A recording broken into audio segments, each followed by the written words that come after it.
نفسي أقم الصلاة لدلوك الشمس إلى غسق الليل وقرآن الفجر إن قرآن الفجر كان مشهودا ومن الليل فتهجد به نافلة لك عسى أن يبعثك ربك مقاما محمودا ওই ময়দানে একটা সিংহাসন থাকবে ওই সিংহাসনের নাম হলো মাকামে মাহমুদ সব নবীগণ নফসি নফসি বলে কাঁদবে এবার আমরা আল্লাহর কাছে ডাক দিয়ে বলবো আল্লাহ হিসাবটা শুরু করো আমার আল্লাহ হিসাব শুরু করবে না 1,24,000 পয়গম্বর হিসাবের কথা বলার মতো কোনো সাহস পাবে না ওই ময়দানে যার কথার দ্বারা হিসাবে শুরু হবে তিনি হলো তোমার আমার নবী রহমাতুল লিল আলামিন আল্লাহু আকবার ইয়া গাউসে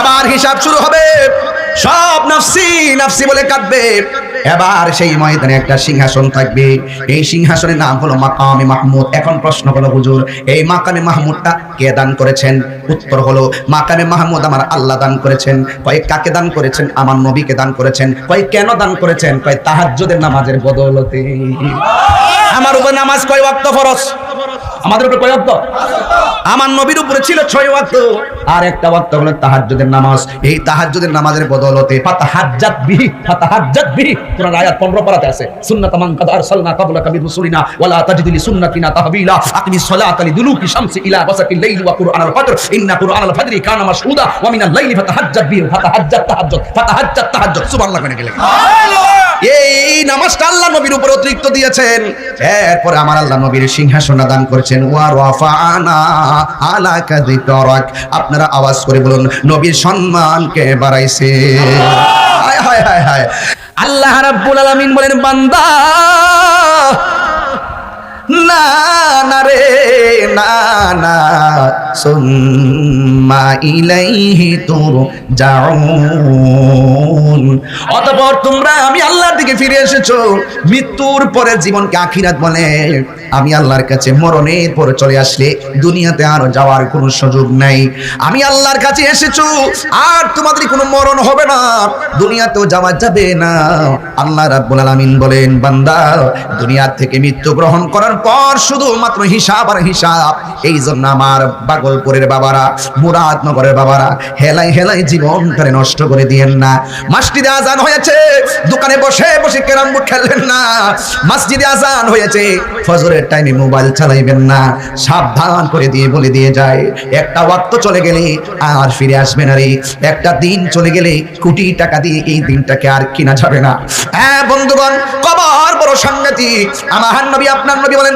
কবর কাহার জন্য জাহান্নামের গর্ত আবার কবর কাহার জন্য জান্নাতের বাগান এই জন্য আমার নবী আপনার নবী বলেন আমি নবী যখন মেরাজের মধ্যে গিয়েছি মেরাজে যাওয়ার সময় আমি দেখেছি অনেক আযাব সবচাইতে কঠিন আযাব হলো কবরের আযাব এই কবর আযাবের মতো এত কঠিন আযাব আমি আর দেখি নাই এই জন্য আমার নবী সব সময় সাহাবায়ে কেরামদেরকে বলতেন ও সাহাবীরা কবরের আযাব থেকে পানা চাও সাহাবায়ে কেরাম দোয়া করতেন আমাদেরকে দোয়া করার জন্য উৎসাহ করেছেন এই জন্য বন্ধু রে ফজরের নামাজের টাইম যখন হয়ে যাবে নামাজটা শেষ হওয়ার পরে 7 বার একটা দোয়া করবেন আমার সাথে দোয়াটা করলে আপনাদের কাহার কোনো অসুবিধা আসেনি আমার সাথে সবাই বলেন আল্লাহুম্মা আজিরনি মিনান নার আল্লাহুম্মা আজিরনি মিনান নার আল্লাহুম্মা আজিরনি মিনান নার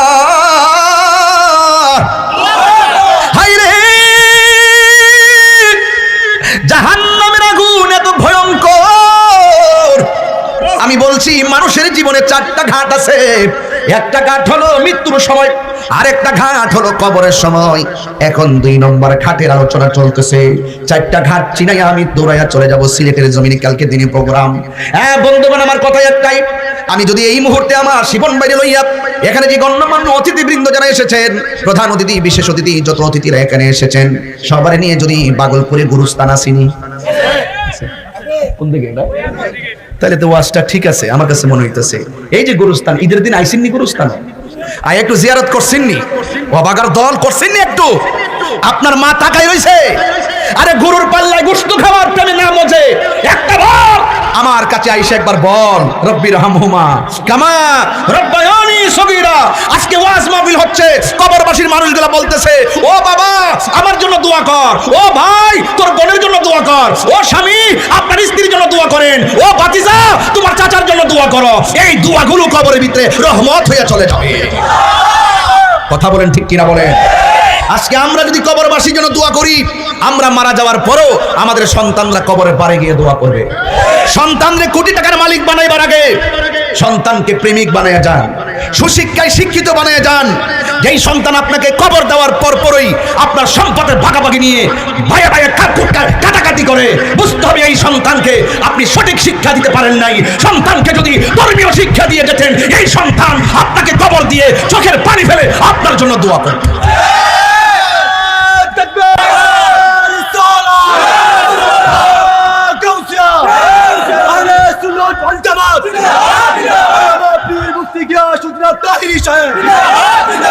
আমি কি আপনাকে কথা বোঝাতে পারছি?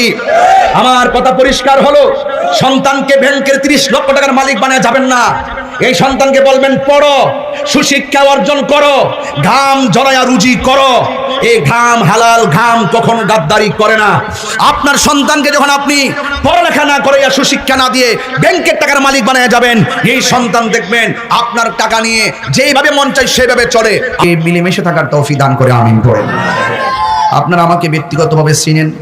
এই মুরাদনগরে প্রায় 16 বছর 17 বছর ধরে আমার আসা যাওয়া। সবাই অনেক আগ্রহের সাথে, শিপন ভাই বলছিলেন যে আমি আসলে অনেক বক্তবৃন্দ আসে। আসলে যারাই আসো, কোনো আলেম আসলেই মুরাদনগরের মানুষ যেহেতু নবী বান্ধব মানুষ, যেই কোনো নবী প্রেমিক যখন আসে তাদের আলোচনা শোনার জন্য এভাবে তারা মাঠে আসে। কথা বলেন ঠিক কিনা? তা আমি অনুরোধ করব আপনাদের সকলকে, যারা দাঁড়িয়ে আছেন আস্তে আস্তে করে বসে যাবেন, কারণ অনেক লোক দেখেছি ওখান থেকে আসতেছে, এদেরকে জায়গা করে দিবেন যেন বসে যেতে পারি। আল্লাহ আমাদের সকলের তরে আজকের মাহফিলটাকে নাজাতের উসিলা হিসেবে কবুল করুন, সকলে বলুন আমিন। এই মাহফিলটা আল্লাহ যেন, এই মাহফিলের উসিলাই যেন কবরবাসীর কবর আযাব যেন মাফ করে, বলুন আমিন। বলুন ইজ্জতের মালিক কে? হায়াতের মালিক কে? আমরা কয়েকদিন পূর্বে যে ঈদ পালন করেছি, ঈদের নাম কি? ঈদুল আযহা। এটা পরীক্ষা গেছে, কি গেছে? পরীক্ষা গিয়েছে, ইব্রাহিম নবীর পরীক্ষা, ঠিক না? ইব্রাহিম নবীকে আল্লাহ 10টা পরীক্ষা করেছেন। এর মধ্যে একটা পরীক্ষা ছিল আগুনে ফেলেছিল। কোথায় ফেলেছিল? আগুনে ফেলেছিল। আগুন কি ইব্রাহিম নবীকে জ্বালাইতে পারছে? ইব্রাহিম নবীর আম্মা তখন সেখানে উপস্থিত ছিলেন। তিনি দেখতেছেন তার সন্তানের গায়ে আগুন লাগে না। তখন মা বলতেছে, আল্লাহ আমাকে একটু সুযোগ দাও, আমি যেন আমার সন্তানকে একটু যায় জড়ায় ধরতে পারি। ইব্রাহিম নবী ইশারা করলেন, মা আগুনের ভিতরে ঢুকে গিয়ে সন্তানের কপালে চুমা দিয়ে বেরিয়ে আসলেন। নমরুদ বলে, ইব্রাহিম নবী তো পড়েই নাই, ইব্রাহিম নবীর মায়ের গায়ে পর্যন্ত আগুন ধরে নাই। তাহলে এই বিষয়গুলো খুব রহস্যজনক। বিষয়গুলো কি? আগুন পুড়িয়ে ফেলে, আবার আগুন স্পর্শ করতে পারে। কবরে গেলে মাটি দেহটাকে খেয়ে ফেলে, আবার এই কবর গেলে দেহের ভিতরে পচন ধরে না। কাদের দেহে পচন ধরে না? যাদের দিল ঠিক আছে, যারা মুনাফিক তাদের দেহ মাটির সঙ্গে মিশে যাবে, ঠিক কিনা? যারা মুনাফিক, মুখে এক কথা অন্তরে আরেক কথা। তাইলে যার কলবটা ঠিক থাকবে তার দেহের ভিতরে আপনার পচন ধরবে না। কারণ কবরে যাওয়ার পরে 3 দিন পরে আপনার নাক পচে যাবে, 6 দিন পরে আপনার আঙ্গুলের নখগুলো উঠে যাবে, 9 দিন পরে আপনার মাথার চুলগুলো উঠে যাবে। এরপর আপনার পেটে আক্রমণ করবে, বডি পচে যাবে, হাড্ডি থেকে গোশতগুলো আলাদা হয়ে যাবে। 60 বছর পরে হাড্ডিরই পর্যন্ত মাটির সঙ্গে মিশে যাবে। আবার এমন ইতিহাস পাওয়া যায় 600 বছর পরে নদী ভাঙ্গনে, 200 বছর পর নদী ভাঙ্গনে লাশ পাওয়া যায়, দেহের মধ্যে কোনো স্পর্শই করে না। তো উনিও বান্দা। ঘটনাটা কি? ইনি হলো বান্দা আর উনি হলো বন্ধু। তো বান্দা আর বন্ধু এক জিনিস না। গিযাউল কলবে যিকরুল্লাহ, কলবের খাদ্য হলো একমাত্র আল্লাহর জিকির। জিকিরের মাধ্যমে কলব তাজা থাকে। কলব যখন তাজা হয়ে যায়, দেহের জিম্মাদারিত্ব কলবের আন্ডারে চলে আসে। জোরে কোন ঠিক কিনা? বলুন এই ইজ্জতের মালিক কে? আমরা দুনিয়াতে সম্মান চাই, কবরেও সম্মান, আখিরাতেও সম্মান যদি চাই, তাহলে আমাদের দুনিয়ায় থাকা অবস্থায় আমাদেরকে এমন ভাবে নিজেকে গঠন করতে হবে যেন অফকোর্স আল্লাহ যেন রাজি থাকে, রসুল যেন রাজি থাকে, রসুলও সন্তুষ্ট হোক কিংবা আল্লাহ পাকও সন্তুষ্ট হোক, এমন কাজ করা যাবে না। আপনারা জানেন একটা মানুষের মাঝে 4টা ঘাট আছে, জুড়ে কেন কয়টা? 4টা ঘাটের মধ্যে 1 নম্বর ঘাট হলো মৃত্যুর সময়। বড় কঠিন। নদী পদ্মা ঘাটে গেলে যেমন উদ্দেশ্য হলো আমাকে ওই পারে যেতে হবে, এবং বিভিন্ন নদী পথে যাওয়ার পরে যেমন আমাকে ওই পারে যেতে হবে, ঠিক আমাদের টার্গেট থাকবে প্রত্যেকটা ঘাটের মধ্যে আমাদের কেউ পারে যেতে হবে, ও পারে যেতে হবে। তাহলে একটা ঘাট সাকরাতুল মাউত, 2 নম্বর ঘাট কবরে, 3 নম্বর ঘাট হাসরে, 4 নম্বর ঘাট মিজান নয়, 4 নম্বর ঘাট হলো পুলসিরাতে। এই 4টা ঘাটের মধ্যে যদি আপনি উদ্ধার হতে পারেন তাইলে আপনি জান্নাতে যেতে পারবেন। আল্লাহ পাক রব্বুল আলামিন বলে দিয়েছেন এই 4টা ঘাট বড় কঠিন। বলুন হায়াতের মালিক কে? আমি তো ছিলাম একটা পানির ফুটা। কি ছিলাম? পানির ফুটাটাকে রক্ত বানাইছে কে? রক্তের ফুটাটাকে গোশত বানাইছে কে? গোশতের ফুটাটাকে সুটাম দেহ বানাইছে কে? দেহের ভিতরে রড দিছে কে? মানে হাড্ডি দিছে কে? আবার কবজা দিছে কে? এখানে একটা কবজা, এখানে একটা কবজা, এখানে একটা কবজা। এই কবজা না দিলে ভাত খাইতে বসলাম হইলে ভাত এমনি নিলাম হইলে এমনি ঘুরাইয়া মাথার পিছনে এই কবজাটি দিছে যাতে মুখের ভিতরে আমরা খাউনটা ঢুকাইতে পারি। আমরা তো গবেষণা করি না, এই কবজাটি দেওয়ার উদ্দেশ্য এমনি নিয়ে খাবার মুখে ঢুকাইবো, ঠিক না? তাহলে বলুন তো এত সুন্দর দেহটা বানাইছে কে? তাইলে বোঝা গেল, তাইলে এই দেহের ভিতরে দেহের সব ঠিক আছে কিন্তু রুহটা দিছে কে? আচ্ছা বলেন তো দেখি, আমার ভিতরে কিডনি আসেনি, আচ্ছা বাল্ব আসেনি, রক্ত আসেনি, গোশত আসেনি, হাড্ডি আসেনি, মগজ আসেনি, সব আছে। কিভাবে বুঝবো? আমরা যদি একটু পরীক্ষা করি আমাদের সবগুলো ধরা পড়বে। আচ্ছা বলুন তো আমাদের ভিতরে রুহ আছে না নাই? এক্সরা করলে রুহ ধরা পড়বো নি? আমার রুহটা কি বাইরে থাকে? থাকে কই? ভিতরে। এত ভিতরে রুহটা থাকে যার কারণে হাত লড়ে পা লড়ে, অথচ পরীক্ষা দিয়ে রুহটাকে পাওয়া যায়। এখন আসেন জিজ্ঞাসা করি রুহটা কি? ইয়াসআলুনাকা আনির রূহ কুলির রূহ মিন আমরি রাব্বি। রাসূলকে আল্লাহ বলেন, ও বন্ধু, পৃথিবীর মানুষ আপনাকে জিজ্ঞেস করবে রুহটা কি, আপনি বলবেন রুহটা আল্লাহর আদেশ মাত্র। এই রুহ আছে দেখেই আমার মুখ দিয়ে আওয়াজ আসতেছে, রুহ আছে দেখে হাত লড়তেছে। রুহ যখন থাকবে না, আমি কি তাহিরি নাকি লাশ? আরে কথা কোন নাকি লেগে, আমি কি দেহ তত্ত্বের ওয়াজ করতেছি? পৃষ্ঠার কথা পরে বলবো, আগে নিজেকে চিনি। আগে আমরা নিজেকে চিনি, আমি কে, আমি ছিলাম কোথায়, আসলাম কোথায়, আবার যাবো কোথায়। তাইলে বলুন তো দেখি ভিতরে রুহ আছে কিনা? রুহটা কি আমরা পরীক্ষা করে পাই? কাটলে গরুর ভিতরে যখন জবাই করছেন, কলিজা পাইলেন, পেপসা পাইলেন, হাড্ডি পাইলেন, গোশত পাইলেন, রক্ত দেখলেন, সবই তো দেখলেন। এবার দম গেছে নি? গেছে। এবার পায়ের মধ্যে কি করো? ফুস দো, ফুস দে। এখন এতটা গোশত কাটতে কাটতে কাটতে কাটতে টুকরা টুকরা কইরা হাড্ডি উড্ডি, আমার হাড্ডি কথা কই আলাম না, এই বৈশের হাড্ডি খুব ইসলাম। এবার ওহন আমার এই জায়গাটা বেদনা উড়াইতে পারতেছি, কি ভুলটা যে করলাম না। 4-5টা খাইছে, কাম হইতাছে না, এই কাজটা ভালো হইছে না মনে হইতাছে। ফিটের মধ্যে বেদনা হইছে, কোমরের মধ্যে বেদনা, একবার যে খুবাইছি খুব ব্যথা করতেছে, এরপরও হাত একটু লড়াইতেছি, দেখি লাড়ানোর পরে ব্যথাটা বালাও নি, ঠিক না? তো যাই হোক, এত কাটাকাটির পরও কয় মন? 5 মন। মাশাআল্লাহ। গোশত কয় মন? 4 মন। আর হাড্ডি উড্ডি মিলায় 1 মনের উপর হইছে। রুহুটার ভিতরে আসেনি, তোমার রুহুটা দি নাই। এত কাটাকাটি করলেন, কিছুই তো হইলাম না। আচ্ছা বলুন তো দেখি এই রুহুটার ভিতরে ঢুকাইছে কি? তো আমরা যে ছিলাম মার পেটে, দেহটা বানানোর পরে রুহুটা দিছে কেডা? তো এই মার পেটে আগে কি দেহ তৈরি হইছে না রুহু তৈরি হইছে? রুহু। বুঝছেন কি কইছি? ওই রুহানি জগতে আমরা যে একসাথে আসলাম, কোলাকুলি করছি, দেখা সাক্ষাৎ করছি, হাদিস শরীফে আছে মৃত্যুর একদিন আগে হইলো তার সাথে দেখা হবে। রুহানি জগতে যার সাথে যার দেখা হচ্ছে, বুঝছেন কথাটা? এই জন্য আমার নসিবে আছে আপনাদের সাথে দেখা করা, নসিবে না থাকলে আমি আসতে পারতাম না। বুঝতে পারছেন? বলুন তো এটা লেখা রাখছে কে? এবার আসেন আর একটু সামনে জায়গা। এখন আমরা যে আমি যে বললাম কয়টা ঘাট আছে, বলে না কয়টা ঘাট? একটা ঘাট সাকরাতুল মাউত, 2 নম্বর ঘাট কবর। এই কবর ব্যাপারে আমার নবী বলছেন আখিরাতের প্রথম মঞ্জিল হলো কবর। এই কবর যার ভালো হয়ে যাবে, হাসর তার ভালো হয়ে যাবে। আর হাসর যার ভালো হয়ে যাবে, পুলসিরাত তার ভালো হয়ে যাবে। এখন পুলসিরাতের উপরে যখন আমরা যাব, যাওয়ার পরে প্রথম ঘাটের মধ্যে যেই প্রশ্নটা করবে, তোমার ইমানের হিসাব দাও। আমরা তো সবাই ইমানদার, ঠিক না বেটি? ইমানদার তো ঠিক আছে, আবার তো সুদও খাইতেছি, এমন লোক আছে না নাই? ইমানদার তো দাবি করতেছে, এর ক্ষেত্রে আইল কাইটটা আবার ফানিও নিতেছে। ইমানদার তো দাবি করতেছে, আরেকবার হক ও মাইরা খাইতেছে। কথা কথা ঠিক না বেটি? তো আপনি বুঝেননি ধর্মের বাজারে যা গুন্ডা লাগছে। ওমা গো, মুখের কথা দিয়ে অনেক সুন্দর হই, বেটা দি তলে তলে কামলা। কথা কথা ঠিক না বেটি? তো এই জন্য আপনার আদর্শ, আপনার নীতি সমাজের মানুষ ধরতে না, কিন্তু না ধরতে পারলো একজন তো জানে। জোরে কোন তিনি কে? আরো বড় করে বলেন তিনি কে? হায় হায় হায়, মানুষের চলন চলন যেমনই হোক, কিন্তু মানুষের অন্তরের খবর কিন্তু কেউ জানে। এই জন্য আমি বলছি বাবারে, সবচেয়ে বড় হলো বিশ্বাস। সবচেয়ে বড় কি? মানে এই বিশ্বাসটা একজন আরেকজনের প্রতি আসেনি। আমার থাকলে গড় তালা দিন কিনলে হ্যাঁ, তালার উপর বিশ্বাস আছে, কারণ মানুষ বালা না, স্বর্ণ চুরি করে লয়ে যাবো গা। বিশ্বাস নাই, যখন তালার উপরে চলে গেছে তখন রুম তালা, এরপরে চলে গেছে, এরপরে চলে না কই সিসি ক্যামেরা। মাশাআল্লাহ, আবার বিশ্বাস আছে। বহুত সমস্যা বর্তমান সমাজে আছে, আছে না নাই? আছে। আচ্ছা আচ্ছা, বসনা জায়গা দেন। তাইলে বুঝছেন নি তালা আসেনি করো, তাহলে বোঝা গেল ঘরের মধ্যে টাকা পয়সা এবং স্বর্ণ গয়না চুরি করে জিন না ফেরেশতা? পাগলা, ঠিক আছে। কে চুরি করে? খালি চুরি করে বাইরের লোক না, এমন জায়গায় বিশ্বাস গেছে, ঘরের মধ্যে বিশ্বাস উঠে গেছে। কথা কোন ঠিক না বেটি? এই জন্য বলছে খালি মানুষ হইলে চলে না, মানুষের মতো মানুষ হইতেইব। আরে হাত তুলে বলো, ঠিক না বলো? মানুষের মতো মানুষ হইতেইব। মানুষের মতো যদি মানুষ না হও তাহলে আল্লাহকে পাওয়া যাবে। এজন্য আগে বলছি নিজেকে চিনেন। আল্লাহর কথা মনে হলে তো বোঝা যায় আল্লাহর ওলি। সিসি ক্যামেরা আছে, দিনে দিনে বাড়তেছে না কমতেছে? এই জন্য বলেন, আজকে কি দেখছি জানেননি? দেখছি মসজিদের বাক্সের টেহা পর্যন্ত খুললা লয়ে যাবে।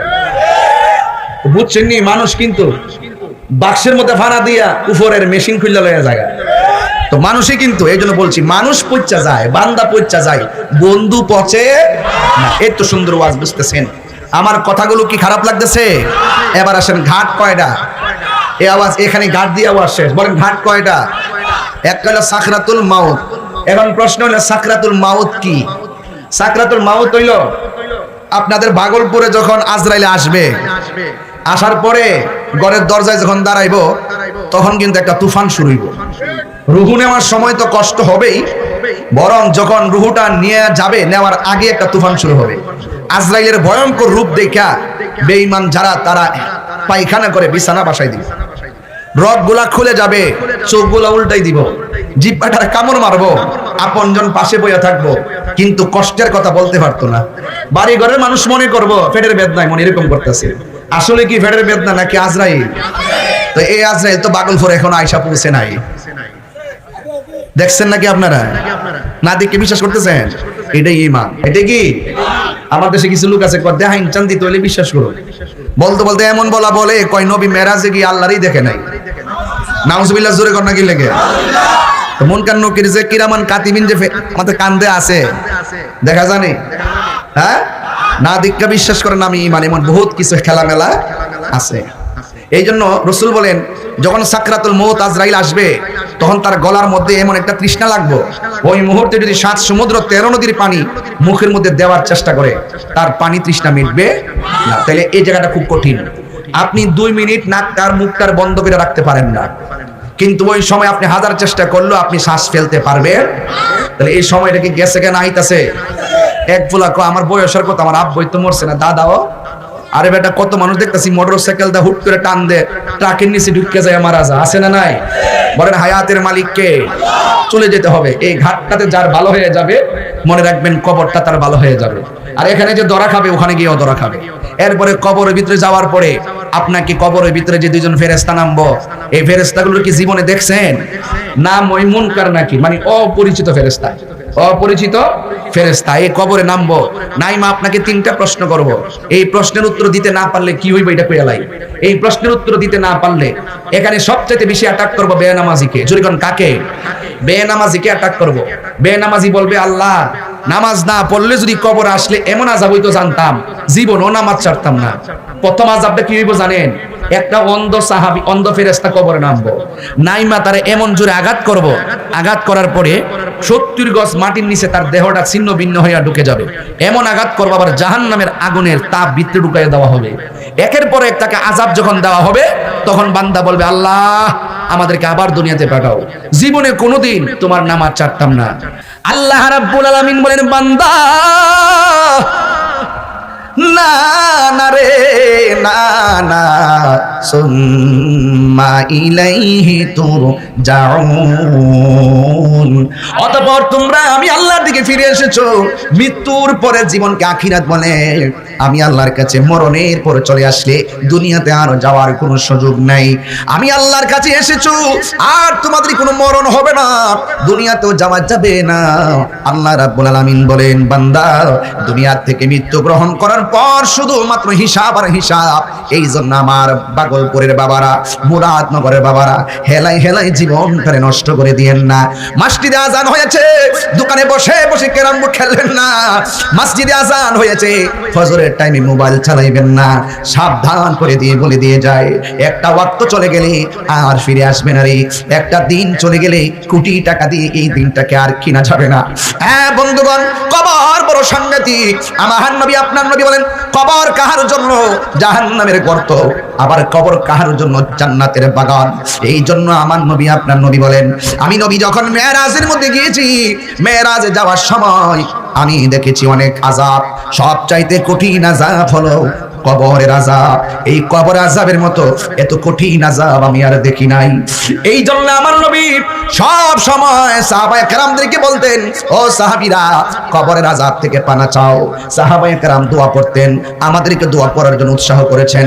এই জন্য বন্ধু রে, ফজরের নামাজের টাইম যখন হয়ে যাবে, নামাজটা শেষ হওয়ার পরে 7 বার একটা দোয়া করবেন। আমার সাথে দোয়াটা পড়লে আপনাদের কাহার কোনো অসুবিধা আসেনি?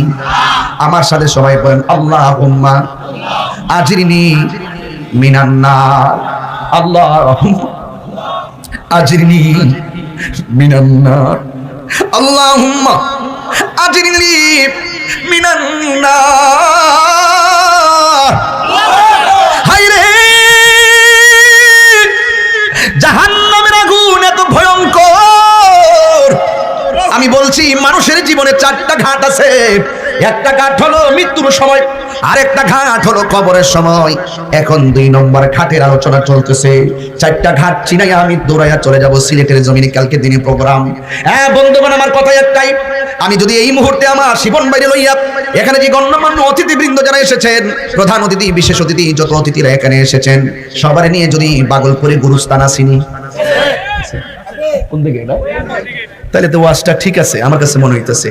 এই যে গুরুস্থান, ঈদের দিন আইসিননি গুরুস্থান, আয় একটু জিয়ারত করছেননি, বাগার দল করছেননি একটু? আপনার মা তাকাই রইছে।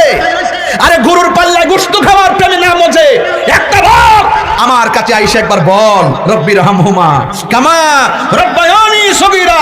আজকে ওয়াজ মাহফিল হচ্ছে, কবরবাসীর মানুষগুলো বলতেছে, ও বাবা আমার জন্য দোয়া কর, ও ভাই তোর বোনের জন্য দোয়া কর, ও স্বামী আপনার স্ত্রীর জন্য দোয়া করেন, ও ভাতিজা তোমার চাচার জন্য দোয়া করো। এই দোয়াগুলো কবরের ভিতরে রহমত হয়ে চলে যাবে। কথা বলেন ঠিক কিনা বলেন? আজকে আমরা যদি কবরবাসীর জন্য দোয়া করি, আমরা মারা যাওয়ার পরও আমাদের সন্তানরা কবরের পারে গিয়ে দোয়া করবে। সন্তানদের কোটি টাকার মালিক বানাইবার আগে সন্তানকে প্রেমিক বানায়া যান, সুশিক্ষায় শিক্ষিত বানায়া যান।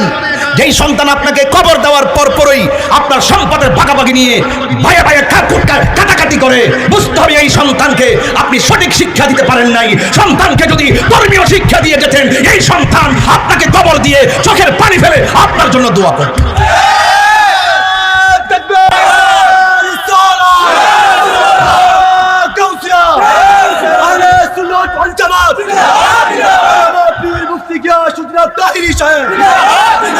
আমি কি আপনাকে কথা বোঝাতে পারছি? আমার কথা পরিষ্কার হলো, সন্তানকে ব্যাংকের 30 লক্ষ টাকার মালিক বানায় যাবেন না। এই সন্তানকে বলবেন পড়ো, সুশিক্ষা অর্জন করো, ঘাম জড়ায়া রুজি করো। এই ঘাম হালাল, ঘাম কখনো গাদ্দারি করে না। আপনার সন্তানকে যখন আপনি পড়ালেখা না করে, সুশিক্ষা না দিয়ে ব্যাংকের টাকার মালিক বানায় যাবেন, এই সন্তান দেখবেন আপনার টাকা নিয়ে যেভাবে মন চাই সেভাবে চলে, আপনার খবরও নিবে না। কথা কি সঠিক বলছি? কথা কি সঠিক বলছি? যদি আমার আল্লাহ তৌফিক দিত, এটা তো আর হবে না। আল্লাহ বলছেন, ওয়া মা ইয়াস্তাবিল আহইয়া ওয়াল আমওয়াত, যারা জিন্দা যারা মুর্দা তারা সমান না। ওয়া মা ইয়াস্তাবি সমান না, ওয়া মা ইয়াস্তাবিল আহইয়া ওয়াল আমওয়াত। আমার পাশে অনেক কওমি মাদ্রাসা আছে, অনেক শ্রেণী মাদ্রাসা আছে। নিঃসন্দেহে মাদ্রাসার আলেমরা আমার কথা শুনছেন, মাদ্রাসার ছাত্ররা আমার কথা শুনছেন। একটু নিরপেক্ষ দৃষ্টিকোণ থেকে আমার কথা শুনুন। আমি কি বলতে চাই, আমার কনসেপ্ট কি? আমি বলেছি ওয়া মা ইয়াস্তাবিল আহইয়া ওয়াল আমওয়াত, যারা জিন্দা যারা মুর্দা তারা এক হতে পারে না। ইন্নাল্লাহা ইউসমিউ মান ইয়াশা, আল্লাহ যারা ইচ্ছা করে তাকে কবরের আযাব দেখায় এবং শোনার ক্ষমতা দান করে। আপনারা বলুন আমার নবীর সেই ক্ষমতা ছিল কি ছিল না? এই কথা বললে অনেকে বেজার হয়ে যায়। আরে বাবা বেজারে কি আছে? রাসূল দুইটা কবরের পাশ দিয়ে যাচ্ছেন, রাসূল দেখছেন দুইটা কবরে আযাব হচ্ছে। একটা কবরে আযাব হচ্ছে, কবরের মানুষটা প্রস্রাব করে ঢিলাগুলো নিত না, অপবিত্র অবস্থায় থাকতো। আরেকটা কবরের দিক দিয়ে যাচ্ছেন, রাসূল বলছেন এই কবরের মানুষটা কি করে? এই মানুষটা চুগলখুরি করতো। রাসূল শুধুমাত্র দেখে নাই, রাসূল কেন আযাব হচ্ছে সেটাও বলে দিয়েছে। পরে কাঁচা দুইটা ডাল আইনা কবরের মধ্যে গাইরা দিছে, আবার বলতেছে যতদিন ডালগুলো কাঁচা থাকবে ততদিন কবরে আযাব হবে না। কবরে আযাব হচ্ছে এটা প্রেজেন্ট, আর কবরে কেন আযাব হচ্ছে এটা পাস্ট এবং আগামী। এই ডালগুলো কাঁচা থাকার আগ পর্যন্ত এই কবরে আযাব হবে না, এটা ফিউচার, বর্তমান, ভবিষ্যৎ, অতীতের খবর নবীকে জানার ক্ষমতা দিয়েছে কে? আল্লাহ। এই কথাগুলো বললে আপনার গায়ে লাগে কেন? আমি আমার বাবার শক্তি আছে একটা কথা বানায় বলবো, আপনারা কি আমার চিনেন না? আমি কি হক কথা বলতে কি কাউকে মানে আমি কি কোনো হিসাবের কথা বলি? আমার বাবার শক্তি আছে কোরআনের বিরুদ্ধে একটা কথা বলার, আমার বাবার শক্তি আছে হাদিসের বিরুদ্ধে একটা কথা বলার। শুনেন বাজান, আপনার নাম শহীদুর রহমান মোল্লা সাহেব আছেন, শিবন ভাই আছেন, ভাইজান আছেন। এই যে গুরুস্থানটা বললো, এই মুহূর্তে আমরা সবাই নিয়ে যদি গুরুস্থানে টোটাল গুরুস্থানটা সারা রাত পর্যন্ত ঘুরি, এই কবরের আযাবের আওয়াজ কি আমরা শুনবো? অথচ আপনি জানেন না, অথচ আপনি জানেন না মিয়া, জানেন না দিকে মাস্তানি করেন, আপনি জানেন না, জানেন না দিকে মাস্তানি করেন। অথচ এই কবরের মানুষগুলো 24 ঘন্টা বলতেছে বাঁচাও, আর পারি না, এইভাবে কাঁদতেছে, এইভাবে তারা চোখের পানি ফেলে কাঁদতেছে, বাঁচাও বাঁচাও করে। এদের কান্নার আওয়াজ গায়রা সাকালাইন। এখানে আলেম ওলামারা যারা আছেন বুঝবেন, গায়রা সাকালাইন মানে হলো জিন জাতি আর মানুষ জাতি। এই জিন এবং মানুষ ছাড়া যত প্রাণী আছে সবাই এই আওয়াজ শুনে। গরু শুনে, প্রমাণ করতে চান তাইলে কালকে একটা গরু বাঁধেন, বাঁধে একটা খুঁটা দেন, দিয়ে একটু দৌড়ে আসেন, দেখবেন কিছুক্ষণ পর ঘাস খাইতেছে, ঘাস খাইতেছে, হঠাৎ করে গরুটা এইভাবে কান্দা ফাইতে দাঁড়িয়ে দিছে, দেখবেন মানুষ নাই কেউ দৌড়ানিও দিল না, হুট কইরা গরুর একটা দৌড় মারে, রশি মুশি সিরা দৌড় মারে। কেন জানেন? ওই গুরুস্থানের কবরবাসীর চিৎকারের কারণে। আমি মনে হয় একটু বানাই বলছি, এই জন্য বলছি ভাই, মাঝে মাঝে যখন মানুষ মারা যাবে ওই 4টা পর্দার ভিতরে যাইয়া একটু গোসলটা দেখেন, একটু গোসলটা দেখেন আল্লাহর ওয়াস্তে, ফায়া ধরে কইয়া দিয়া যায়। ওই যে সাইর পাশে সাইডে যে কাপড় দিব, গোসলের সময় ভিতরে ঢুকবেন, ঢুকিয়া ধরেন আপনার বন্ধু হলো মানিক মিয়া, সে মারা গেছে, বন্ধুটার একটু গোসলখানে দেখবেন, দেখে তাকায় থাকবেন, কিরে মানিক আমার সাথে কথা কইস রে, একটু কথা কস না। মানিক মিয়া ঠুট লড়ে না, তুই যে আমার দিকে তাকায় তাকায় কত কথা কইস, একটু চোখটা খোলস না, চোখটা খোলে না, একটু শরীরটা লাড়াস না, লাড়া না। আপনি গোসলখানায় গেলে বুঝবেন, মৃত্যু মানুষটা দিকে তাকায়া বুঝবেন যে মানুষ কত অসহায়। এর আগে আপনি বুঝতেন না মানুষ যে কত অসহায়, আপনি গোসলখানায় গেলে বুঝবেন। গরম পানিও দেয় না, আবার ঠান্ডা পানিও দেয় না মোল্লা ভাই, মানে গরম পানিও দেয় না, ঠান্ডা পানিও দেয় না, কুসুম গরম জল দেয়। কেন দেয়? মায়ের কষ্ট হয়, নাকে দিয়া তুলা ঢুকায়, কান দিয়া তুলা ঢুকায়, কিরে কয় পানি ঢুকবো, এইভাবে মায়া কইরা গোসল করাইয়া আপনারে গুরুস্থানে নিয়ে যায়। একটাবার খেয়াল করছেন না, এই বৃষ্টিতে দেখবেন অনেক কবর ভাঙ্গে গেছে, আসেনি? একদম নতুন কবর আর কি, হ্যাঁ নতুন কবর ভাঙ্গে গেছে, একদিক দিয়ে ডালু হয়েছিল, পানিটা জমছে, আর নিচের পানিটা মাটিটা নরম হইয়া এই বাঁশগুলা ডাইবে গেছে, ওই দিক দিয়ে পানি একদম কবরটা বইরা গেছে। দেখবেন মানে বাঁশগুলা পচার আগে আপনার লাশটা পচে গেছে। আপনি বুঝছেন নি? এত অহংকার করেন মিয়া। কি বাবা কি হয়েছে না? আপনার কথা করেন না, শুধু হাত লড়াই কথা করেন, আমার মুডটা নষ্ট করেন, একটু ইজি থাকেন, ইজি, শুধু হাতের ইশারায় কথা বলেন, আওয়াজ করেন না। এই তাহলে মানুষ কি অসহায় না? কথা কোনো অসহায় নেই। এরপরে দেখেন কবরে যাওয়ার পরে কি একটা অবস্থা, জাহান্নামের আগুনের হাওয়া ভিতরে ঢুকায়। এই মুহূর্তে যদি বাগলপুরে আগুন লাগে, আগুন যদি স্বাভাবিকভাবে মানুষ নিবাইতে না পারে, স্বাভাবিকভাবে একজন ফোন দিবে ফায়ার সার্ভিসকে, দৌড়ায় আসবে আগুন নিবানোর জন্য, অথচ বাগলপুরে গুরুস্থানে প্রতিনিয়ত আগুন জ্বলতেছে। একটা লোক কি ধোঁয়া পান? কথা গোনা আগুন দেখতে পান, চিল্লানের আওয়াজ পান, এরা কাঁদতেছে আমরা শুনি না, তবে আমরা কানলে মনে হয় মানুষে শুনবো। হ্যাঁ ঠিক আছে বলে, তোর গলার সাউন্ড বেশি তো,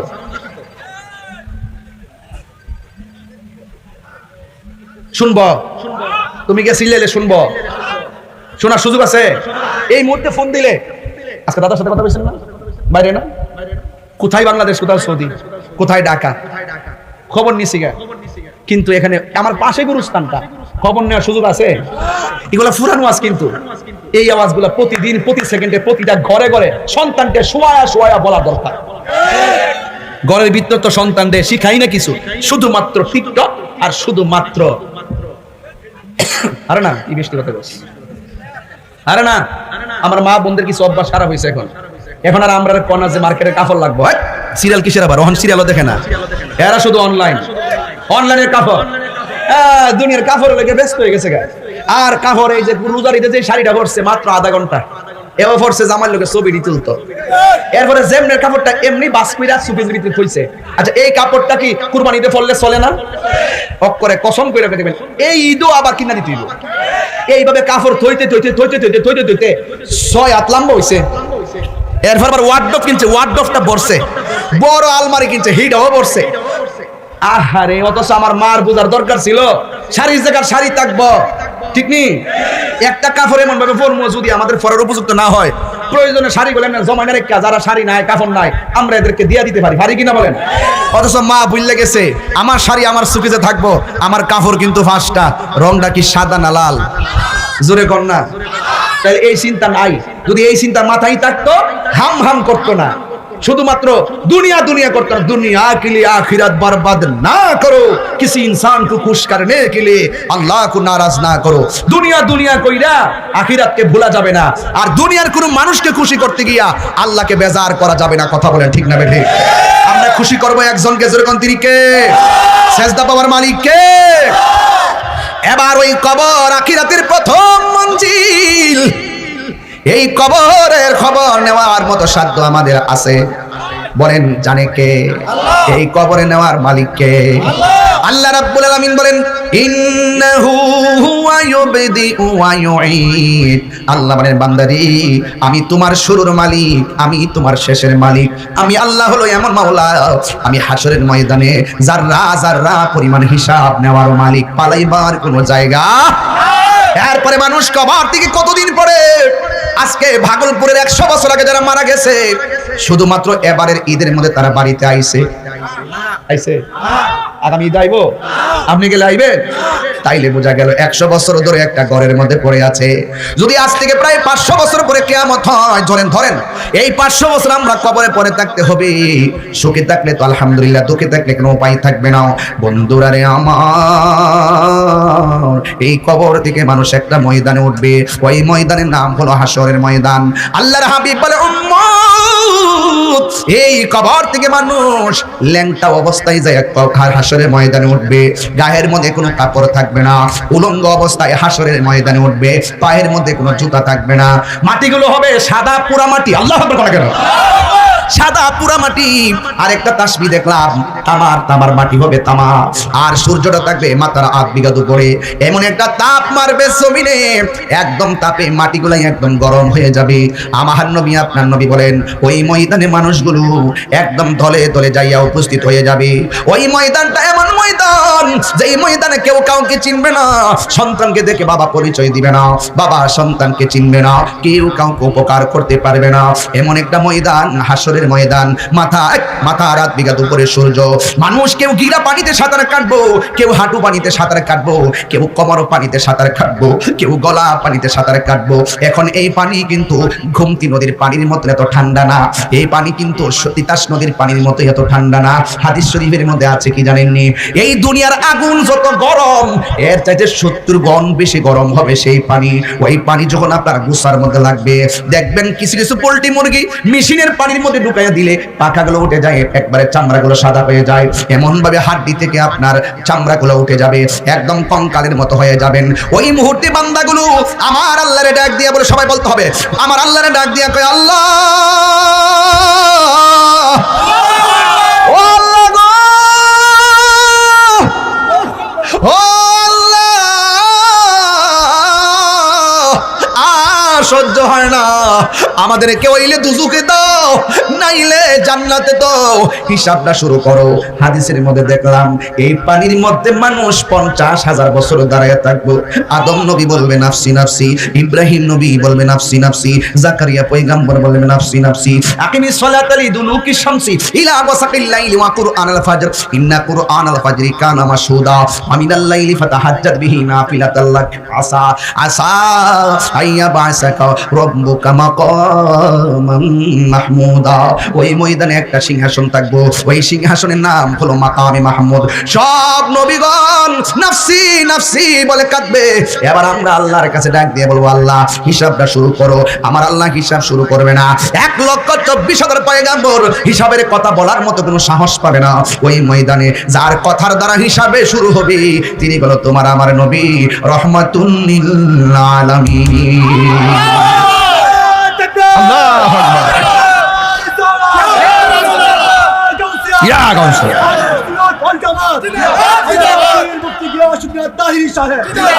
এবার হিসাব শুরু হবে। সব নাফসি নাফসি বলে কাঁদবে। এবার সেই ময়দানে একটা সিংহাসন থাকবে, এই সিংহাসনের নাম হলো মাকামে মাহমুদ। এখন প্রশ্ন হলো, হুজুর এই মাকামে মাহমুদটা কে দান করেছেন?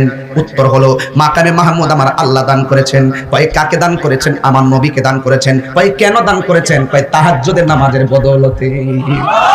আমার উপর নামাজ কয় ওয়াক্ত ফরজ? আমাদের উপর কয় ওয়াক্ত? আমার নবীর উপরে ছিল 6 ওয়াক্ত, আর একটা ওয়াক্ত হলো তাহাজ্জুদের নামাজ। এই তাহাজ্জুদের নামাজের বদৌলতে ফাতাহাজ্জাত বিহি সূরা আয়াত 15 পারাতে আছে, সুন্নাতাম মান কাদ আরসালনা ক্বাবলাকা মির রাসূলিনা ওয়ালা তাজিদু লিসুন্নাতিনা তাহবিলা আকিমিস সালাতা লিদুলুকি শামসি ইলা ওয়াসাকিল লাইলি ওয়া কুরআনাল ফাজর ইন্না কুরআনাল ফাজরি কানা মাশহুদা ওয়া মিনাল লাইলি ফাতাহাজ্জাত বিহি তাহাজ্জুদ সুবহানাল্লাহ কইনা গেলে এই নামাজটা আল্লাহ নবীর উপর অতিরিক্ত দিয়েছেন। এরপরে আমার আল্লাহ নবীর সিংহাসন দান করেছেন। ওয়া রাফানা আলাকা যিকরাক। আপনারা আওয়াজ করে বলুন, নবীর সম্মানকে বাড়াইছে। হায় হায় হায় হায়। এ বাদলপুর মুরাদনগরের বন্ধুরি, কি ভাষাই বলবো? আমার নবী সিংহাসনের গোড়ার ভিতরে সেজদা দিয়া পড়ে থাকবে। আমার নবীর কাছে আমরা দৌড়াইয়া যাবো, যাইয়া ডাক দিয়া বলবো, ইয়া রাসূলুল্লাহ, ইয়া হাবিবাল্লাহ, নবী গো মেহেরবানি করে আপনি একটু আমাদের জন্য সুপারিশ করেন না। আপনারা জবান খুলে বলুন, আমার নবী সুপারিশ করার ক্ষমতা আছে না নাই? নবী যদি সুপারিশ করে এটা উপকার না অপকার? অনেকে বলে নবী নাকি কোনো উপকার করার ক্ষমতা নাই। পাগল, বুঝে না, ওরা বুঝে না, ওরা দুনিয়া দুনিয়া করে। আমরা তো জানি যে নামাজ পড়ছি, কবুল হয়েছে কিনা জানি না। মাহফিলটা করাইছি, কবুল হয়েছে কিনা জানি না। হাসরের মাঠে উঠবো, নামাজ কবুল না হইলে তো বেআমল হয়ে উঠবো। ওই মুহূর্তে আল্লাহ যদি বলে তুমি আসামি, আর আমরা যদি নবীকে পেয়ে যাই, তাইলে আমরা নবীকে কি বলতে পারবো না, নবী আমাদের জন্য একটু আল্লাহর দরবারে সুপারিশ করেন? পারবো কি না? এটা কি উপকার না? বাংলাদেশের অনেকে এই কথাটা মানতে রাজি না। নবী সম্মান বললে আমরা মানতে রাজি না। আরে ভাই, নবী ছাড়া কোনো উপায় আছে? নবী হলো আমাদের উকিল, আল্লাহ হলো হাকিম। কথা বলেন ঠিক কিনা? আমরা হইলাম আসামি। কথা বলেন ঠিক কিনা? এই কথাগুলো অনেকে সহজভাবে নিতে পারে না। আমরা সবাই ওই মাকামে মাহমুদের গোড়ায় যাব, যাইয়া ডাক দিয়া বলি, ইয়া রাসূলুল্লাহ, আপনি একটু মেহেরবানি করে আমাদের জন্য সুপারিশ করুন না। আল্লাহর হাবিব সেজদা মুবারক থেকে মাথা মুবারক তুলবেন না। যখন আমার নবীর উম্মতকে পাইয়া আল্লাহর হাবিব সাল্লাল্লাহু তাআলা আলাইহি ওয়াসাল্লাম মাথা মুবারক তুলবেন না, ঠিক ওই মুহূর্তে আমার আল্লাহ রাব্বুল আলামিন কাহ্হার থেকে রহমান হয়ে যাবে। আরে বন্ধু মাথা তুলে না, উম্মতের জন্য এত কান্নাকাটি করে। আরে দন্ত মুবারক ভাঙলো উহুদের জমিনে, সেখানেও নবী উম্মতি উম্মতি। তায়েফের জমিনে রক্ত মুবারক দিয়ে পিঠ মুবারক বাঁচাইয়ে ফেললো রক্ত দিয়া, সেখানেও নবী উম্মতি উম্মতি। দুনিয়া থেকে মেরাজে যাওয়ার সময় সেখানেও নবী উম্মতি উম্মতি। দুনিয়া থেকে শরীয়তের পর্দার আড়াল হওয়ার সময় উম্মতি উম্মতি। এখনো রওজা মুবারকে রাসূল উম্মতি উম্মতি। হাসরের মাঠে নবী ওই উম্মতের আওয়াজ শুনে মাথা মুবারক তুলে না। আমি আল্লাহ কাহ্হার থাকতে পারি না। ও বন্ধু, আপনার মাথা মুবারক তুলুন, আপনি যা চাইবেন আমি আল্লাহ তাই আপনাকে দিব। সেই দিন আমরা রাসূল চাই কি চাই না? রাসূল সুপারিশ করবেন। হায় হায়, শাফাআতি লিআহলিল কাবাইরি মিন উম্মতি। ওয়াজ শুরু করছি ঈমান দিয়া, মনে আসেনি? বইলা গেছেন গা। ওয়াজটা শুরু করছি কি দিয়া? এখন একটু আমলের কথা বলি। হাসরের মাঠে আল্লাহ সর্বপ্রথম নামাজের হিসাব নিব। এক দ্বারা নামাজ রাসূল দুনিয়া থেকে বিদায় হওয়ার সময় 3 বার বলছে, আয়েশা সালাত সালাত সালাত। এই নামাজ আমরা চাই কি চাই না? হায় হায়, যত মানুষ আছে আমার রাসূল যাদের জন্য সুপারিশ করবেন আল্লাহ সুপারিশ কবুল করবেন, কিন্তু লাস্টে অর্ডার করবে যত ধর্মের লোক আছে সবাই বেহেশতে যাওয়ার জন্য। সবাই এই সামনের রাস্তা পাড়ি দিয়ে বেহেশতে যেতে হবে, রাস্তায় পাড়ি দাও। বলেন তো রাস্তাটার নাম কি? জোরে কোন? এই ফুলসিরাতটা দেখতে কেমন? চুলের চাইতে চিকন, হীরার চাইতে। আচ্ছা, আমাদের এই যে কোম্পানিগঞ্জ ব্রিজ হয়েছে না একটা, এই যে এখন যে ব্রিজ দিয়ে আইলাম, এটার কোন ব্রিজ কয়? মুরাদনগর ব্রিজ, গুমতি ওই, হ্যাঁ গুমতি ব্রিজ। নিচে দেখে আগুন না পানি? কথা কয় না। এই বাংলাদেশে যত ব্রিজ দেখছি নিচে কি আগুন না পানি? তো আল্লাহ হাসরের মাঠে যেই ফুল সিরাতটা বানাইবো, ব্রিজটা বানাইবো, এটা নিচে কি পানি না আগুন? পার্থক্য বুঝছেন নি? চান্দু মাথা গরম হয়ে যাবো। নিচে আগুনটার রং কি সাদা, লাল না কালো? কেন কালো? লালটা ফুটতে ফুটতে কালো হয়ে গেছে। আচ্ছা, চুলের মতো চিকন, কালোর মধ্যে কালো দেখা যায়? একদম চিকন। আল্লাহ বলবেন এইটা যদি জান্নাতে যেতে চাও এটা পাড়ি দিয়ে যেতে হবে। বলছিলাম ফুলসিরাতের উপরে ঘাট কয়টা? 4টা। বলে এই ওয়াজ মনে রাখছে। আমি মোট ওয়াজ করতেছি 4টা, লাস্টের ঘাটে গেছি, কিন্তু ওখানে মূল ওয়াজ বুঝায় না নিলে তো বলবেন যে হুজুরে কর্তিকা দরলো কই গেল, দৌড় মারছে বন বের থেকে কুমিল্লা। এই ওয়াজ করতেছি না, পাতলা পাতলা ওয়াজ করতেছি না, একটু ভারী ওয়াজ করতেছি যেন মাথাটাই ঢুকে। বলছি ঘাট 4টা, একটা সাকরাতুল মাউত, আরেকটা আরে কতক্ষণ, আরেকটা হাসর, আরেকটা ফুলসিরাত। এই ফুলসিরাতে আবার 7টা ঘাট আছে। এই 7টা ঘাট নিয়ে মূলত আমার আলোচনার মূল বিষয় ছিল। এরপর আর বেশি লম্বা তো করবো না, তবে বুঝাইয়া না দিয়েও যাবো না, বুঝার জন্য বলছি। ওখানে গেলে দেখবেন কাইটে যাবেন গা। যখন আপনি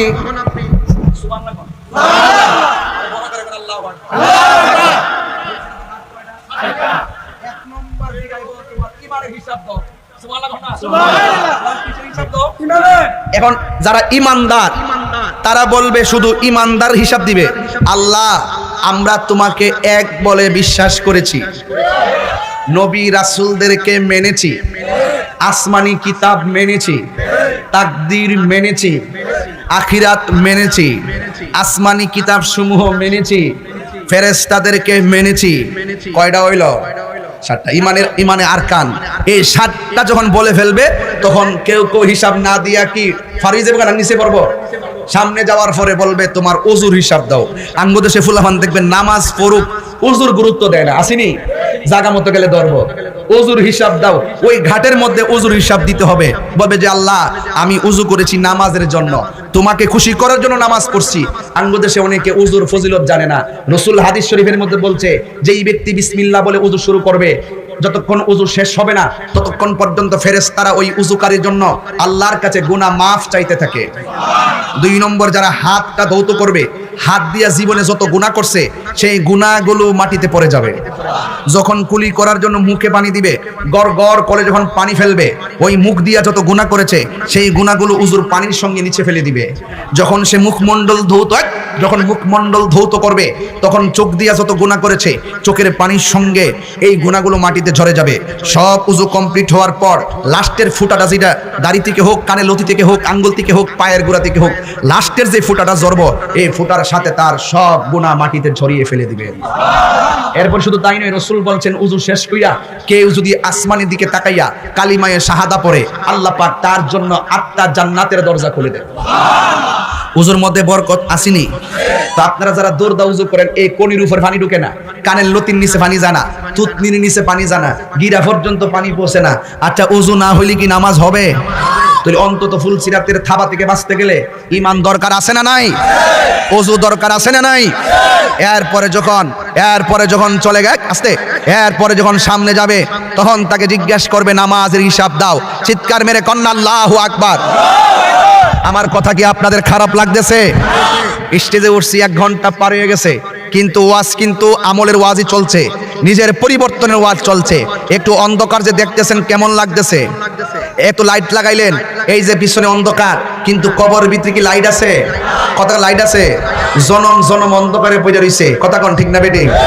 আমার যুবক ভাইয়েরা, এই জন্য আমি আপনাদেরকে বলতে চাই, নামাজের জন্য বলা হবে, আপনারা বলুন নামাজ 5 ওয়াক্ত পড়ার দরকার আছে না নাই?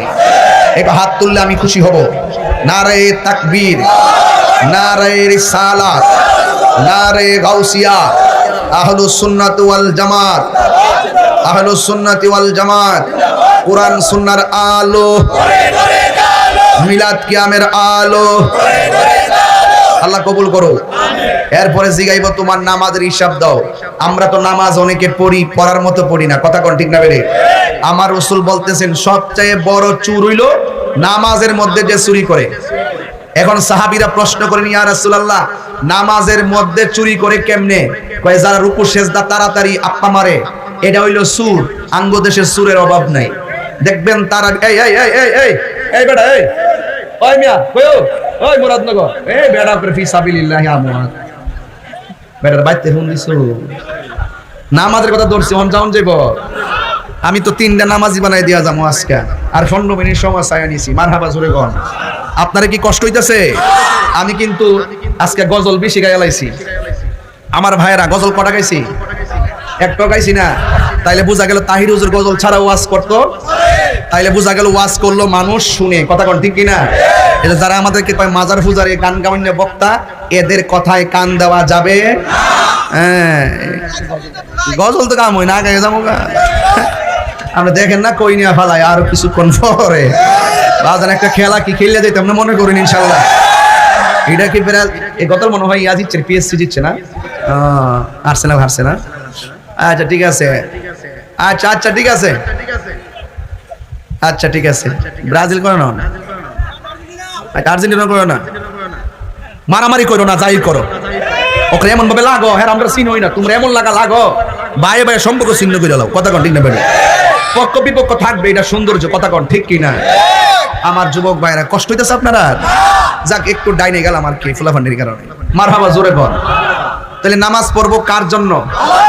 আরো বড় করে কার জন্য? কুল ইন্না সলাতি ওয়া নুসুকি ওয়া মাহইয়ায়া ওয়া মামাতি লিল্লাহি রাব্বিল আলামিন।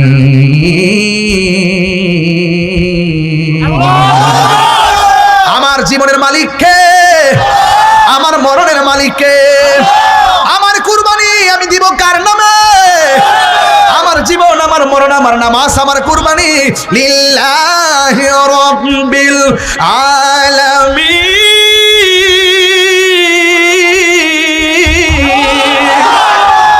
কার জন্যে?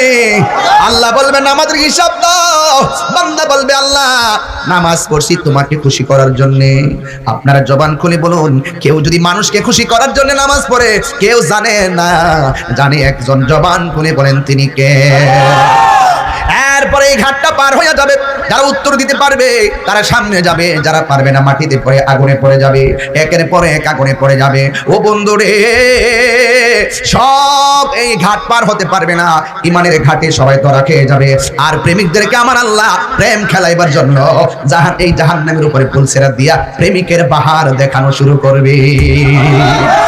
আর আমরা না কইতেছি জাহান্নামের উপরে যে পুলসিরাত থাকবে এটা চুলের মতো চিকন, হীরার চেয়ে ধারালো। আর প্রেমিকরা দেখবে, প্রেমিকদের ব্যাপারে আমার রাসূল বলতেছেন, প্রেমিকরা দেখবে এই পৃথিবীর চাইতে 70 গুণ পাশ হবে সেই ব্রিজ, এবং কেউ ঘোড়ার দূরের মতো পার হয়ে যাবে, কেউ গরুর দূরের মতো পার হয়ে যাবে। আপনারা যে কুরবানি করেছেন, হাদিস শরীফের মধ্যে এসেছে, আপনারা যখন পুলসিরাতের গেটে যাবেন, ওই কুরবানির পশুর উপরে আরোহণ করে আপনি পুলসিরাত পার হয়ে যাবে।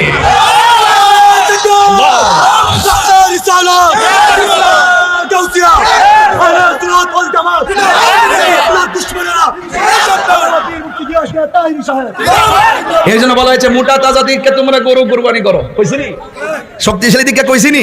খুব সরত শক্তিশালী, এই জন্যই কইছে। কুরবানির খুর আসিনি, পশুর খুর সিং আসিনি, এইগুলো মিজানের পাল্লায় ওজন করে বাটকারা এসে লাগাই দেওয়া হবে। কুরবানির পশুর গায়ের মধ্যে যতটা পশম থাকবে সেই পরিমাণ নেকি আল্লাহ পাক আপনার আমল নামায় দান করবে। পৌঁছে কথা কোন ঠিক না ঠিক? এজন্য আপনাদেরকে বলবো, আপনারা যাই করবেন খুশি করবো একজনকে। জবান খুলে বলুন তিনি কে? এই জন্য আমার নবী, আপনার নবী বলেন, এরপরে ধাপের মধ্যে জিগাইব তোমাকে হক সম্পর্কে জবাব দিয়া যাও। আজকে জবান খুলে বলুন, আমাদের সমাজের ভিতরে মানুষের হক মাইরা খাওয়ার মানুষ আছে না নাই? আল্লাহর হাবিব বলে কাহারো হক নষ্ট করিও না, আল্লাহ পাক সব ক্ষমা করে দিতে পারে। 2টা গুনাহ কখনো ক্ষমা করবে না।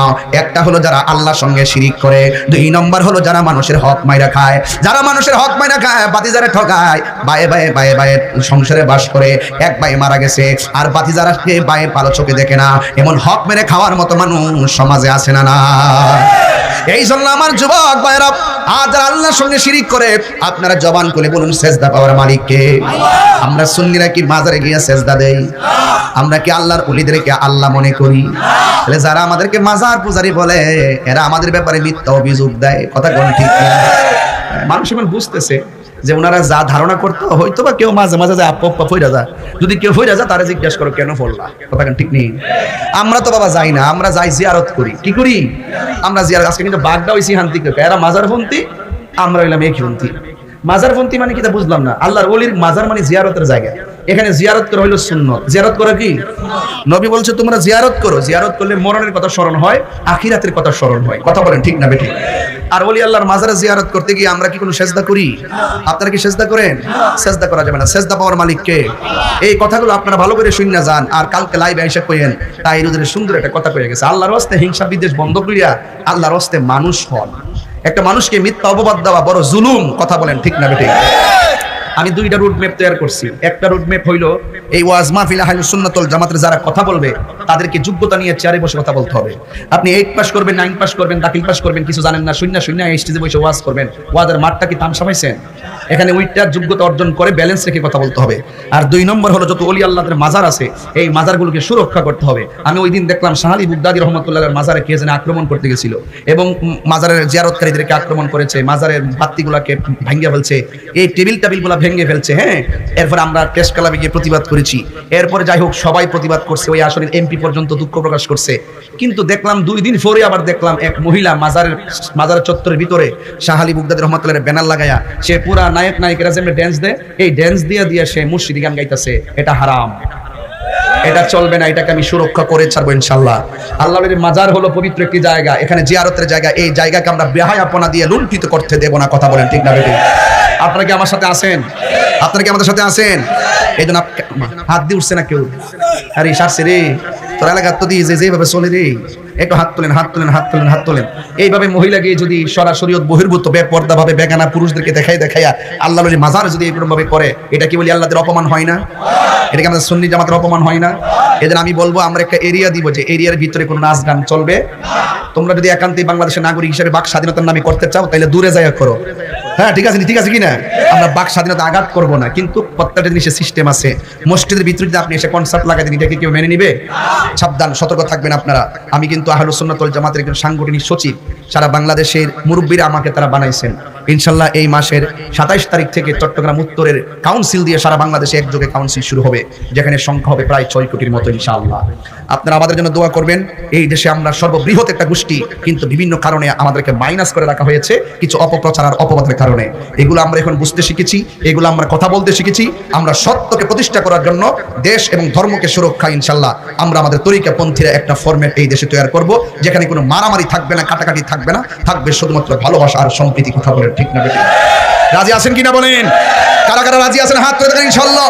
নারে তাকবীর, নারে রিসালাত, নারে গাউসিয়া, আহলুস সুন্নাত ওয়াল জামাত, কুরআন সুন্নাহর আলো।